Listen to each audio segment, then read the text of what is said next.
Nessa manhã tão bela que Deus nos concede, que privilégio é podermos estudar a palavra santa dele, depois de louvarmos ao nome do Senhor, como já fizemos aqui. E nós estamos estudando em série, nos cultos pela manhã, sobre a vida cristã, sobre aquilo que Deus determina para um viver cristão que agrada e que alegra ao coração dele, e por meio da primeira carta de João, a qual eu quero te convidar a deixar aberta, a primeira carta de João, no capítulo 3, vamos olhar os versos 1 até o verso 10, já caminhando para o final dessa carta. Hoje é o penúltimo sinal ou marca evidente de que somos verdadeiramente filhos de Deus, e João vai nos ajudar a entender esse princípio, nos dando um belo de um desafio. Na primeira carta de João, no capítulo 3, do verso 1 ao verso 10, seremos desafiados com uma verdade eterna. Um filho do Deus Santo, santo é. É inegociável essa verdade. Se somos filhos de Deus e Deus é santo, temos que buscar a santidade como agrada ao coração de Deus. Se você pode, acompanhe a leitura com a sua Bíblia, essa que vamos fazer a partir de agora. Vede que grande amor o Pai nos tem concedido. João está exultando. E que amor é esse? O de sermos chamados filhos de Deus, o que realmente nós somos. Por isso, o mundo não nos conhece, porque não o conheceu. Amados, somos filhos de Deus, e ainda não se manifestou o que havemos de ser, que seremos na glória. Mas sabemos que quando Ele se manifestar, seremos semelhantes a Ele, pois o veremos como Ele é. E todo que tem nele essa esperança, ou seja, de ir para a eternidade com Ele como Ele é, purifica a si mesmo, assim como Ele é puro. Todo que vive habitualmente no pecado, também vive em rebeldia contra a lei, pois o pecado é rebeldia contra a lei. E bem sabeis que Ele se manifestou para tirar os pecados, e não há pecado nele. Todo que permanece nele não vive pecando. Todo que vive pecando não o viu nem o conheceu. Uma conclusão lógica. Filhinhos, aí vem João com a sua linguagem amorosa e cheia de ternura. Filhinhos, ninguém vos engane. Quem pratica a justiça é justo, assim como Ele é justo. Quem vive habitualmente no pecado é do diabo, pois o diabo peca desde o princípio. Para isso, o Filho de Deus se manifestou para destruir as obras do diabo. Aquele que é nascido de Deus não peca habitualmente. De novo ele insiste nisso, pois a semente de Deus permanece nele, e ele não pode continuar no pecado, porque é nascido de Deus. Os filhos de Deus e os filhos do diabo manifestam-se assim, a marca evidente. Quem não pratica a justiça não é de Deus, nem quem não ama o seu irmão. Um filho do Deus Santo, santo é. João, escrevendo essa carta tão importante para a igreja, ele está idoso. Historiadores dizem que ele estava aí por volta de 95 anos quando produziu esse texto. Há quem diga até de 100 anos de idade para ele. E ele se preocupou com um aspecto muito interessante que havia entrado na igreja, logo no começo da igreja como instituição, e estava destruindo o povo de Deus. Um ensino que era trazido ali para a igreja por pessoas que eram de lá, mas que nunca pertenceram ao reino de Deus, no que ele chama de anticristos. E que ensino era esse? Na verdade, eram dois. Os anticristos estavam ensinando que para ser um cristão verdadeiro, você tem que ser legalista. Você tem que ser uma pessoa farisaica, cumpridor de regras, cumpridor de dogmas, cumpridor de rituais, e dizia que para a pessoa tinha que viver muito mais em proibições do que em coisas que Deus nos deixa fazer. Essa era uma vertente, mas a segunda é o que João dá peso aqui nesse texto. Eles viviam um liberalismo, pregando que na verdade nada era proibido. Nós somos corpo e alma, consequentemente a alma é pura, a alma está com Deus, ela se liga a Deus, mas o corpo é provisório, dura pouco, o corpo é imundo e consequentemente ele é feito para você ter prazer, para você usufruir, para você curtir a vida adoidado. E Deus releva isso, fique tranquilo, porque o que Deus se importa é com o seu coração, é com o seu espírito. Essa mensagem caiu feito bomba na igreja, era tudo que eles queriam ouvir. Aliás, é tudo que a nossa geração atual também quer ouvir.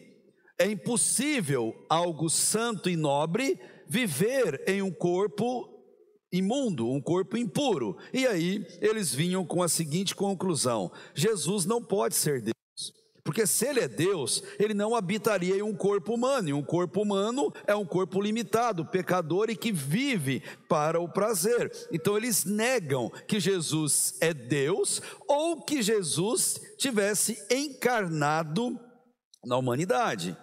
E aqui vem o ponto interessante.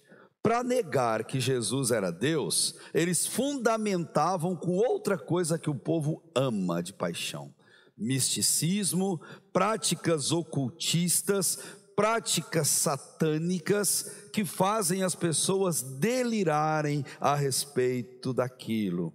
Eles diziam que Jesus não era Deus e por meio dessas práticas diziam que cada pessoa poderia exercer a sua espiritualidade livremente, sem a exigência de uma vida com Deus. Você escolhe o seu jeito de exercer a sua espiritualidade. E a gente pensa que isso é coisa antiga, que isso é coisa de 2 milênios, que isso é coisa que se acabou no tempo. Não é, é a mesma coisa que acontece na nossa geração. Mas antes eles faziam com medo, eles faziam isso de certa forma, mais velado, mais escondido. Hoje a coisa é escancarada.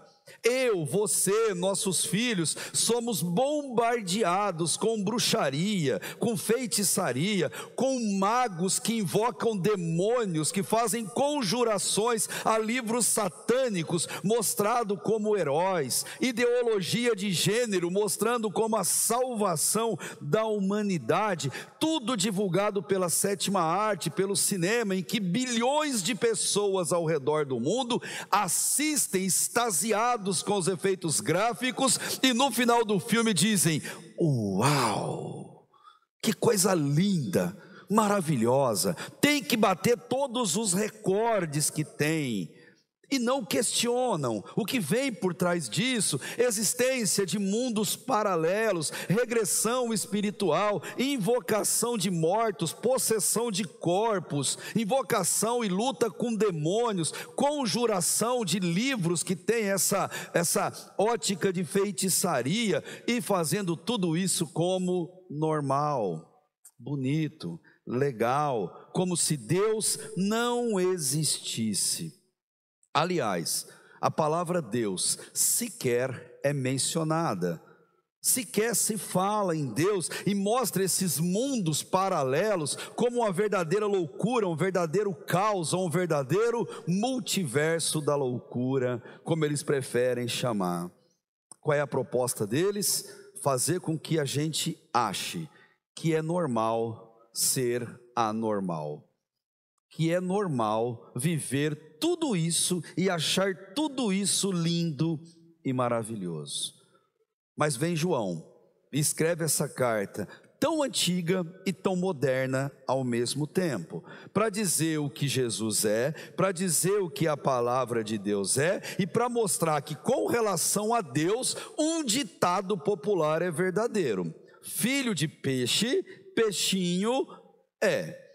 Na lógica de Deus, o filho de um Deus santo deve também ser santo, pois santo ele é. E um filho de Deus, como João vai mostrar, ele imita o seu pai, ele faz aquilo que o seu pai faz. Usa-se a palavra grega ligada à mímica. Ele imita exatamente o que o seu pai está fazendo. Ou seja, o que Deus é, um filho de Deus procura naturalmente ser. Essa é a nossa missão. E João explica isso nas versões mais antigas da Bíblia. É um pouco duro o entendimento do texto, nas mais modernas, traz com um pouquinho mais de clareza. O mundo lá fora, ele vê Jesus quando ele olha para nós, ou deveria ver. Assim sendo, a pergunta que deve ser feita: qual é a imagem que nós estamos passando para o mundo lá fora? Qual a imagem que nós, como filhos de Deus, estamos transmitindo? Será que estamos dizendo para o mundo que Deus, ele releva o pecado porque ele ama o pecador?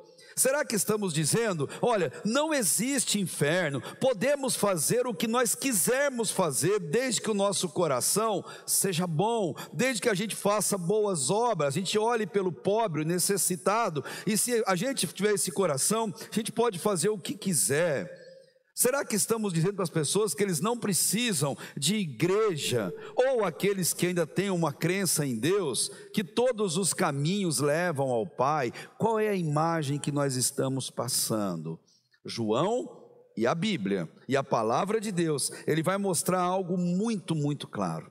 Quando Deus nos salva, Deus nos transforma em seus filhos, filhos por adoção, como se fosse assim: vivemos nas trevas, longe e diferente de Deus, mas quando Deus nos salva, Ele nos traz para perto, Ele nos adota e nos transforma em cópias fiéis suas, para o representarmos na humanidade e trazermos outros filhos para Ele por adoção. É isso que o mundo precisa ver em cada um de nós.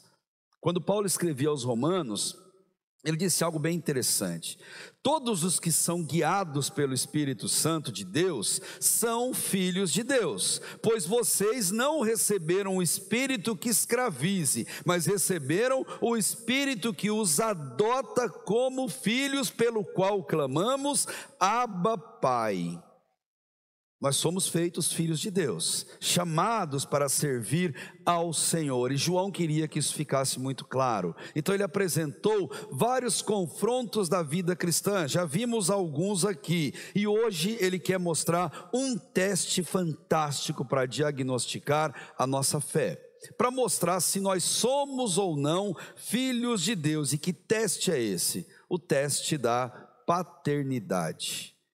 O Filho de Deus tem o DNA de Deus, e o DNA de Deus tem nome, se chama santidade, de maneira que é possível olhar para uma pessoa e perceber se ela é filha de Deus, como? Pelas suas atitudes de filho de Deus. Todo filho de Deus vive em santidade, busca a santidade, porque fora da santidade, ou ele não é filho de Deus, ou ele não é salvo, que no fundo dá na mesma, porque ele não vive de acordo com o seu Pai. E Hebreus 12:14 já mostra para a gente: busque a paz com todos e a santidade, a santificação, sem a qual ninguém verá o Senhor. Ele não manda buscar uma igreja, uma religião, uma prática, um ministério. Ele manda buscar a santidade, que uma igreja, um lugar e um ministério sério ensinam a fazer. Para comprovar que nós somos filhos de Deus, que a paternidade de Deus está em nós e que nós temos o DNA divino, vamos olhar para esse texto em 3 pontos principais. Primeiro, eu e você, eu preciso ser reconhecido por Deus. Deus olhar para mim e me reconhecer como filho. E a mesma coisa vale para você que nos acompanha. Segundo, abandonar o pecado. Eu só abandono aquilo que eu tenho, e pecador eu sou e sempre serei até que Jesus me leve para a eternidade. Mas a minha luta não é não ser um pecador, mas é abandonar o pecado. É a luta diária do cristão. E terceiro, precisamos praticar a justiça, precisamos viver essa justiça. Para João, um filho de Deus tem marcas, evidentes, aparentes. Você olha e você sabe que ele verdadeiramente é um filho de Deus. Vamos pensar do versículo 1 ao versículo 3. Para sermos comprovadamente filhos de Deus, nós precisamos ser reconhecidos por Deus. Por isso que o versículo 1 ao versículo 3 dessa carta vai dizer: vede que grande amor o Pai nos tem concedido, o de sermos chamados filhos de Deus. Ou seja, Deus nos reconhece, o que realmente nós somos, nós reconhecemos isso também. Por isso o mundo não nos conhece, porque não o conheceu. Amados, somos filhos de Deus, não tenha dúvida disso. João está dizendo: se você passou pela confissão dos pecados, pelo perdão dos pecados, você foi aceito como um filho de Deus, e fique em paz, você é filho dele. Se esse é o teu caso, conhecer a Deus é necessariamente ser reconhecido por Ele, para que não haja o perigo de na eternidade olharmos para Jesus e Ele disser nos nossos olhos: afasta-te de mim, porque eu nunca te conheci. Mas Senhor, como o Senhor não me conhece? Eu estava lá por anos na igreja, fui batizado lá, preguei lá, evangelizei lá, dei meu dízimo lá e dei fielmente. Como que o Senhor não me conhece? Cristo vai só virar as costas e dizer: afasta-te de mim. Você foi um maravilhoso religioso, mas você nunca foi salvo verdadeiramente. Em Nárnia, nos momentos finais daquela trilogia, que eu sou apaixonado por essa obra de C.S. Lewis, ela retrata o finalzinho em que Aslan, o leão que representa Jesus naquela paráfrase da vida cristã, ele está indo em direção por uma praia ao país de Aslan, o céu. E ao chegar ali na beira da onda, a onda de águas límpidas, cristalinas, maravilhosas, é uma onda que não vem para a areia, ela volta como se entrando para o céu, como se a água cristalina se voltasse para o trono do Deus maravilhoso de Jesus que ali está. E ali ele está com os personagens principais, um momento de despedida, em que o ratinho, o Hip-Chip vai embora ali para o céu, os demais estão ali naquela questão conversando com ele, e é muito interessante que em meio às emoções da despedida, Edmundo e Lúcia, dois irmãos, olham para Aslan e perguntam para ele: Aslan, nós vamos voltar a te ver outra vez? E Aslan responde: aqui em Nárnia, não, mas eu vou continuar vigiando vocês no seu mundo, só que lá no seu mundo eu tenho outro nome, e vocês precisam aprender a me reconhecer lá. No nosso mundo, o nome dele é Jesus Cristo de Nazaré, Salvador, aquele que nos ama.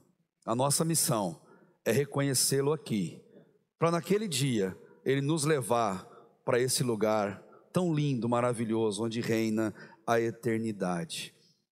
E eu acho tão lindo a cena, enquanto o ratinho Hip-Chip ele está indo, ele pega a espadinha dele, finca na areia e fala: eu não preciso mais de você, porque para onde eu estou indo não tem mais luta para lutar, não tem mais guerra para guerrear.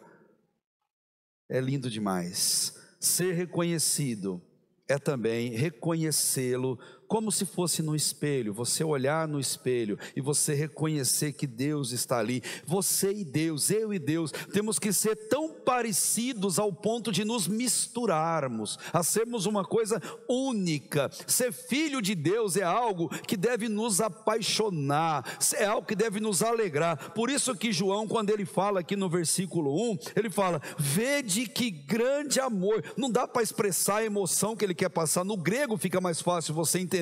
João está extasiado quando ele está falando isso. Gente, já parou para pensar o tamanho do privilégio que é você ser filho de Deus? Você já se olhou no espelho? Você que luta contra a sua carne, contra os seus pecados, você que se sente o pior ser humano na face da terra, e você de repente, Deus vem, te abraça e fala: não, você é tudo isso, mas você é meu. Dá para não ficar feliz com isso? E como que pode ter crente carrancudo? Como que pode ter crente que parece estar brigado com o mundo? Deve ser impossível falar de carrancudo, né, em linguagem de sinais, Mas como pode, gente, ter alguém que não expressa essa alegria, essa paixão? João explodiu em alegria, dizendo que Deus é maravilhoso, que Deus é santo, que Deus é tudo isso. E ainda assim, Ele nos ama. E ainda assim, Ele se importa com a gente. E a palavra que João usa para falar de filhos é o tekna no grego, que significa criança. Criancinha pequenininha, criancinha nascida e ali dos seus pais. E por que ele usa essa palavra? Porque ele diz, quando a gente é recebido por Deus, Deus olha para a gente como crianças. Crianças que precisam de colo, que precisam ser guiado pela mão, que precisam ficar buscando toda hora, porque vai andar para o lugar que não devia, você tem que pegar. Crianças, é assim que Deus olha quando a gente se entrega para Ele. Crianças que não sabem discernir entre a mão direita e a esquerda e precisa dele para nos guiar, e ele sabe que toda criança aprende por imitação, aprende pelo exemplo, então ele se coloca como o exemplo e diz, sigam por esse caminho que você será sempre meu filho. Ele ensina a buscar a pureza. Mas esse mundo, como os falsos ensinavam, esse mundo que é totalmente imundo moralmente e espiritualmente, como nós sabemos, ele não consegue conhecer um filho de Deus, porque um filho de Deus se parece com o Pai, mas o mundo está nas trevas, então ele não consegue nos reconhecer, porque um filho de Deus é separado do mundo. Deus conhece os seus filhos, o mundo não. E aí vem aquela pergunta, você conhece a Deus? Então, Deus conhece você, certo? É uma realidade na sua vida? Não busque reconhecimento humano. Ser reconhecido por homens traz status, moral, alegria, prestígio. Ser reconhecido por Deus traz salvação. Foi muito feliz a Alessandra quando ela conta, ou ela dá essa frase. O Filho de Deus, ele obedece a Deus. Ele faz como Pedro e os apóstolos em Atos 5, dizendo, importa obedecer a Deus muito mais do que aos homens, porque obediência é um desejo no coração de um filho de Deus.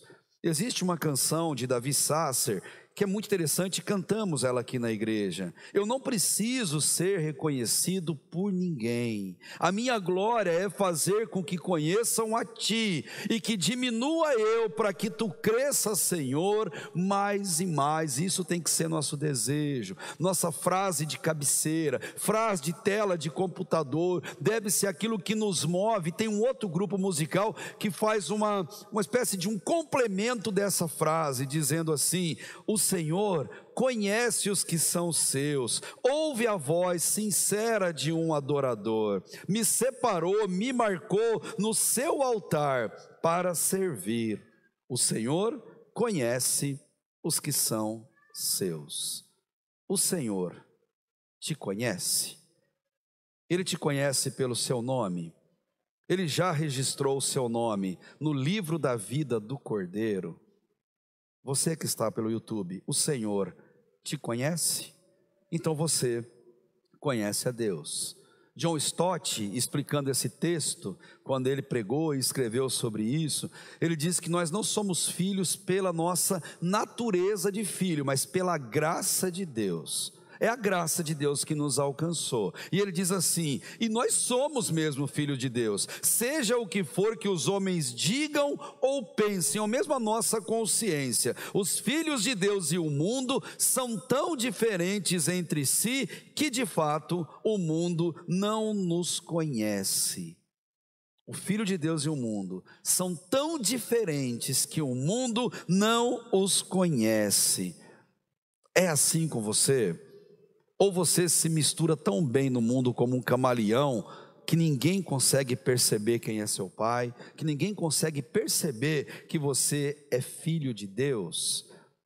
João apresenta esse teste da paternidade, profundo ao nosso coração, porque no reino de Deus, filho do Deus Santo, santo é a nossa busca, é o nosso desejo, é a nossa guerra individual. eles não conhecem a Deus. O mundo em trevas não consegue entender o porquê nós não agimos como eles. Não consegue entender porque nós não somos apegados aos vícios, porque nós não temos aquele mau caratismo notório. Eles não conseguem entender porque o Filho de Deus não vive na devassidão, na imoralidade e naquela busca pelo prazer incansável. Eles não conseguem entender isso e não entendem porque Paulo disse claramente em Colossenses 3, versículo 3, a nossa vida está oculta juntamente com Cristo em Deus. Deus nos reconhece. Ou mesmo Paulo dizendo a Romanos 8,17, a nossa filiação, embora real, ela não é visível. As pessoas têm dificuldade até que as escamas caiam dos seus olhos. Por isso João também vai dizer nesse texto, não se manifestou o que nós haveremos de ser, mas vai se manifestar. Essa é a nossa esperança, porque na glória nós o veremos como Ele é e seremos como Ele, ou seja, eternos, puros, sem lutas, sem pecado, sem qualquer uma dessas tragédias que nós temos aqui. A palavra de Deus nos diz que de um jeito ou de outro, nós veremos Jesus face a face como Ele é, seja voltando nas nuvens com os anjos do céu, quando nos levará para a glória, seja antes, se Ele nos chamar, quando cessar a nossa vida aqui.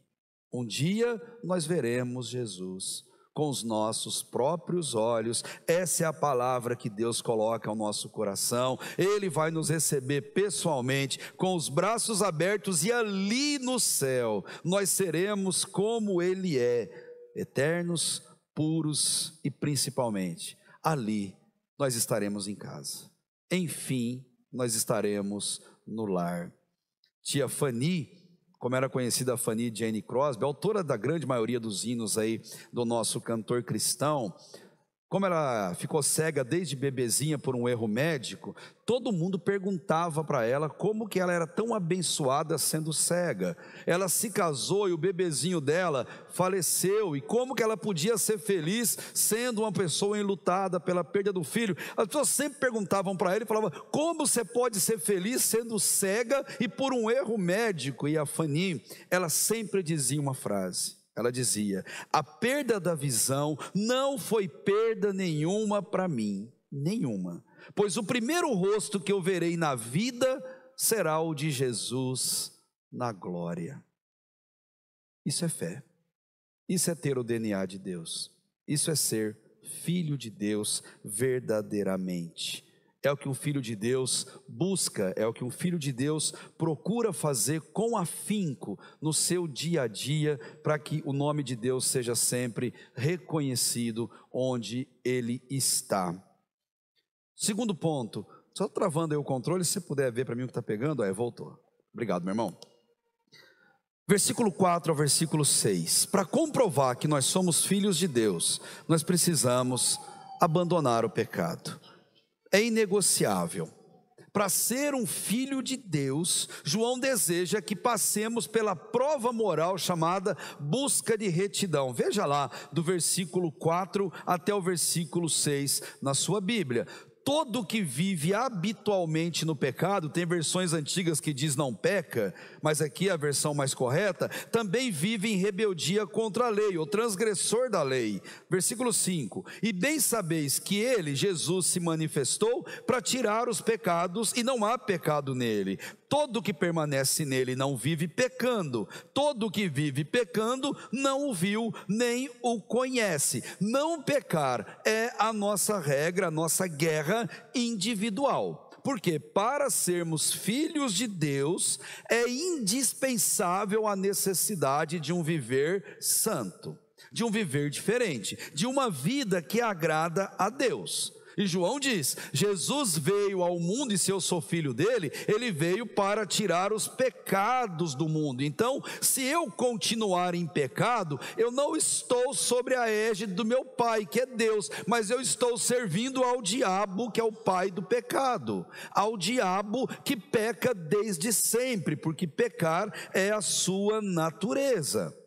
É isso que João quer mostrar para a gente, de maneira dura, de maneira eficaz. Ser pecador, invariavelmente, todo ser humano é. Não tem como fugir disso. Agora, viver na prática habitual do pecado é uma decisão individual, que demonstra quem nós somos. Olha o versículo 8, corre seu olho por ele para você ver o que João está dizendo ali. Quem vive habitualmente no pecado é do diabo, pois o diabo peca desde o princípio. Por isso que ele quer nos alertar, e aqueles hereges que tinham entrado ali na igreja, eles pregavam uma separação entre as pessoas, que tinha gente iluminada, gente melhor, e os outros eram gente ralé. Eles vinham com esse comportamento e pregavam acepção de pessoas, eram orgulhosos assim a extremo. E se você percebeu, João repete sempre a frase, todo aquele que, mostrando que o evangelho é para todo mundo. Jesus não quer que ninguém se perca, as pessoas se perdem, mas não é culpa de Jesus.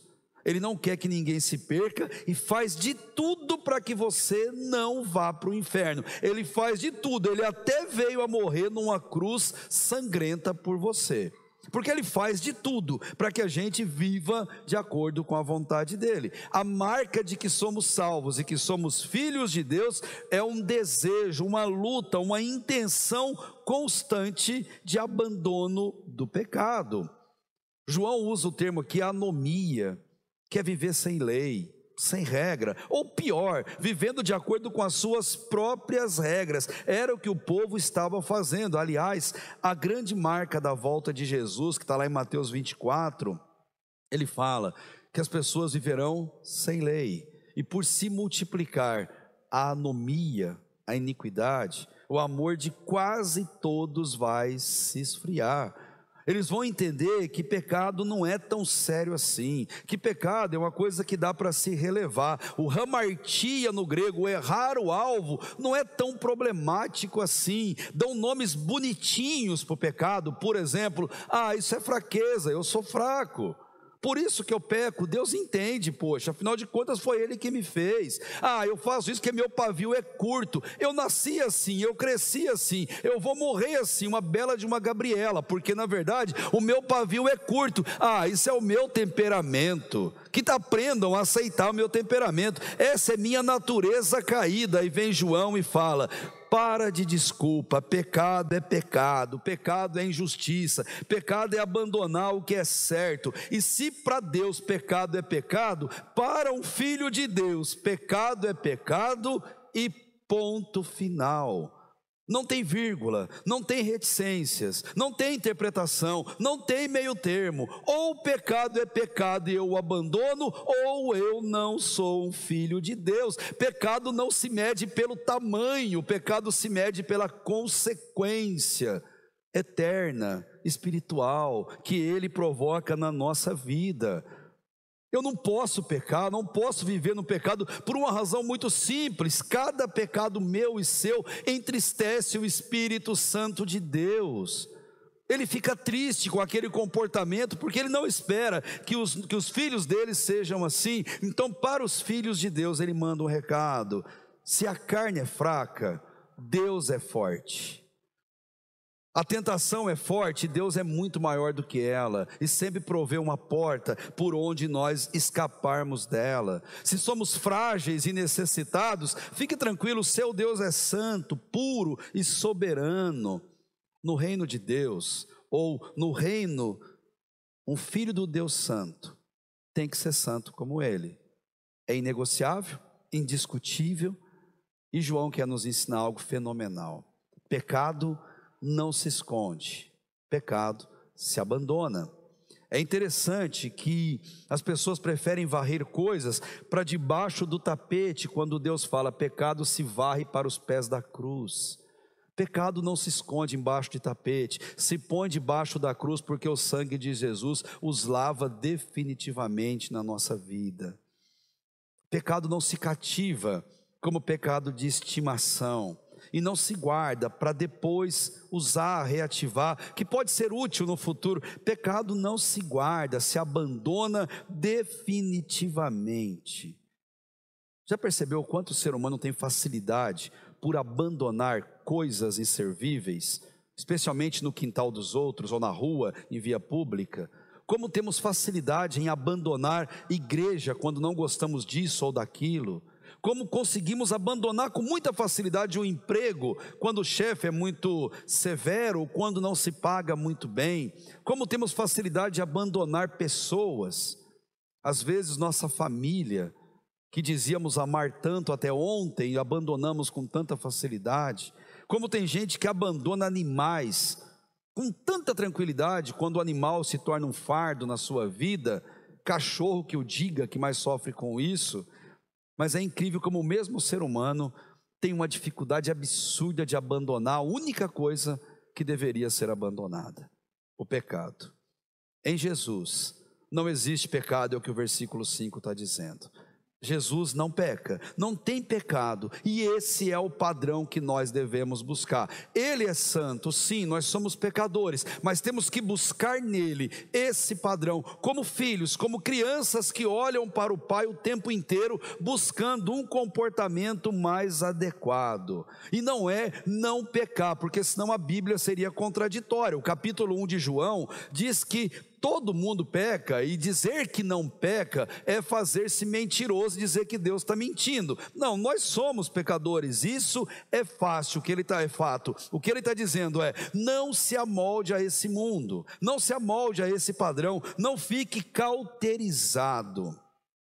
Porque mais uma vez John Stott diz: o pecado e Cristo estão irreconciliavelmente em inimizade um com o outro. Logo, quando um filho de Deus peca, imediatamente ele confessa, clama pelo perdão e abandona o pecado como prova de arrependimento.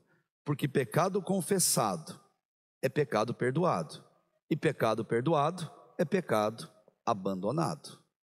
Necessariamente nessa ordem, o que João quer nos ensinar: em Cristo não existe pecado, e se nós permanecermos nele, nós buscaremos uma vida tal qual para cada um de nós.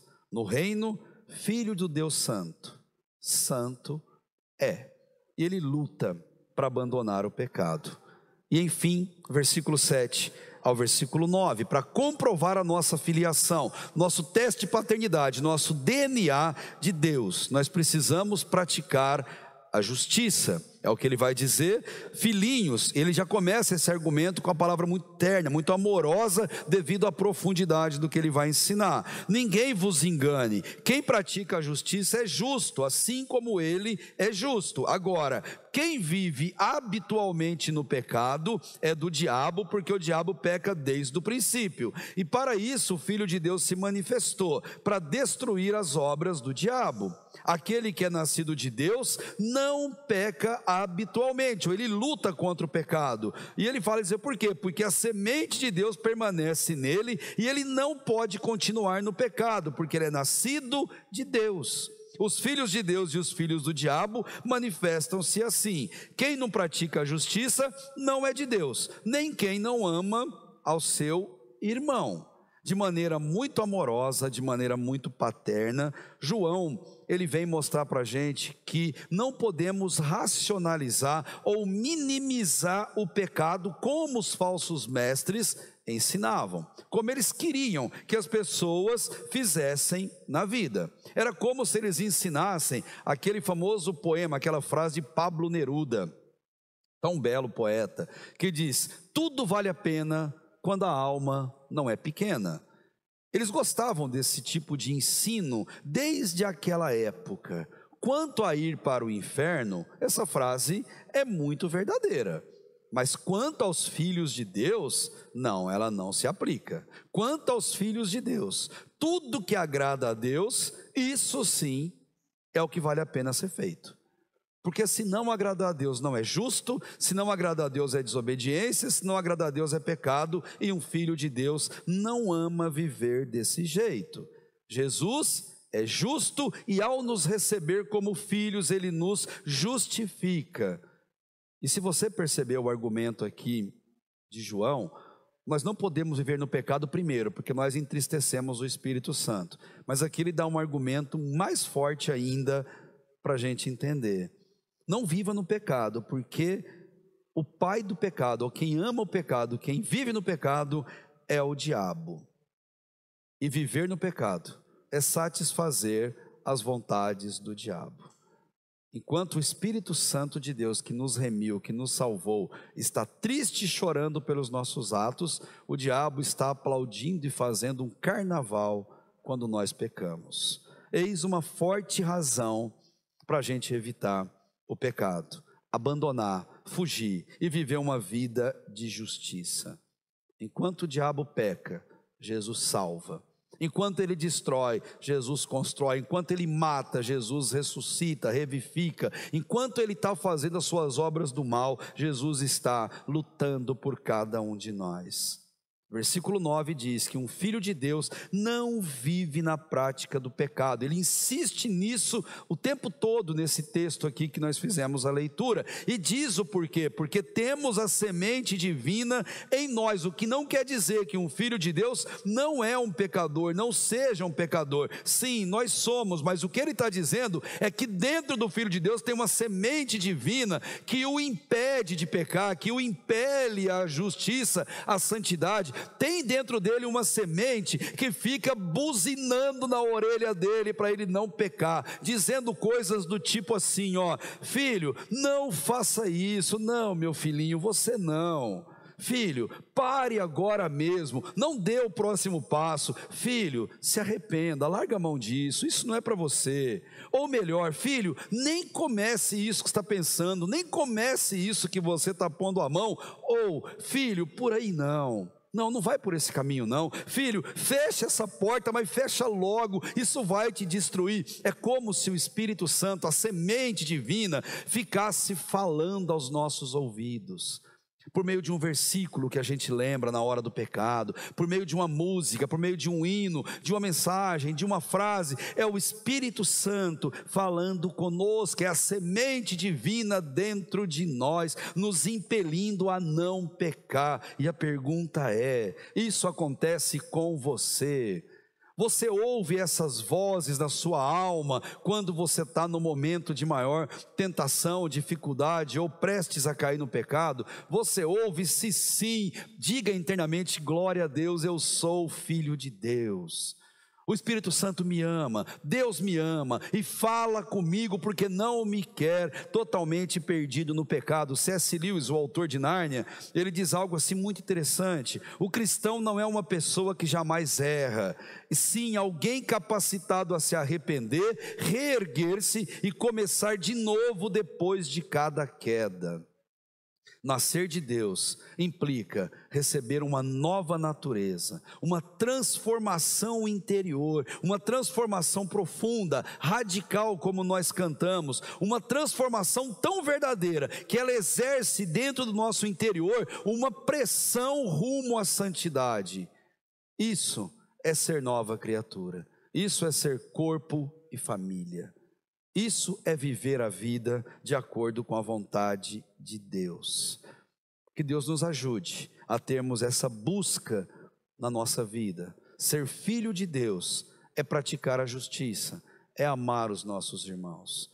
E eu te dou o terceiro motivo pelo qual não devemos viver em pecado. O primeiro é porque entristece o Espírito Santo. O segundo é porque faz a vontade do diabo e ele não é nosso pai. E o terceiro é porque o pecado, ele traz malefícios a alguém. Ele prejudica as pessoas. Nós podemos pecar sozinhos, mas as consequências nunca são só nossas. Elas atingem os outros. Eis um belo motivo para a gente evitar o pecado, para a gente fugir do pecado. Pessoas que deveríamos amar, ajudar, orar, acompanhar, apoiar, e às vezes nós optamos por pecar com essa pessoa.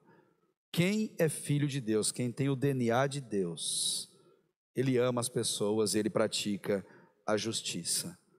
No reino, um filho do Deus santo, ele é tão santo quanto o Pai. Ser cristão não é ser perfeito. Ser cristão não é ser uma pessoa acima de qualquer possibilidade de erro, mas é ter um coração arrependido, um coração que busca sempre a retidão, a santidade, e se cair, ele tem um advogado que o próprio João já ensinou, onde ele busca uma vida decente com Deus. Eis mais esse teste para a nossa vida de fé, o teste da paternidade, em que João quer nos ensinar a não vivermos no pecado. E eu termino com algo que João quer nos ensinar. Existe uma incompatibilidade entre o cristão e o pecado, e nós devemos reconhecer isso e lutar cada dia da nossa vida para que isso seja uma realidade. No reino de Deus, o Filho do Deus Santo, santo é. Amém, gente querida? Feche teus olhos, nós vamos orar, encerrando esse momento tão precioso. Pai, muito obrigado, Deus, por nos receber em teu reino, do jeito que nós somos, ó Pai. Somos falhos, somos pecadores, e sabemos muito bem, Deus, individualmente, as lutas diárias que nós enfrentamos contra a nossa natureza caída, contra as tentações, Deus, contra o pecado que habita em nós. E obrigado a Deus por cada vitória que o Senhor nos permite passar, das menores, ó Deus, às maiores. Obrigado, Pai, por termos a certeza que o Senhor está conosco, mesmo nesses momentos difíceis. Obrigado, Deus, pela semente santa que colocou dentro de nós, pelo Espírito Santo que nos alerta, que nos chama a atenção, para evitarmos o pecado e buscarmos uma vida digna e que alegra o teu coração. Obrigado, Deus, por esse tempo de culto, por esse momento tão precioso, ó Pai, na tua presença santa. Continue, Deus, a nos guiar, continue, Deus, a nos abençoar, Pai, de tal maneira que sejamos filhos fiéis e verdadeiros que seguem o teu exemplo e a tua palavra. Abençoa, Deus, cada família, cada um de nós que oramos juntos nesse tempo, e que possamos fazer da luta contra o pecado a nossa luta diária, Deus, sabendo que a vitória já nos foi dada pelo sangue de Jesus. Por isso louvamos o teu nome santo, no nome de Jesus, amém e amém.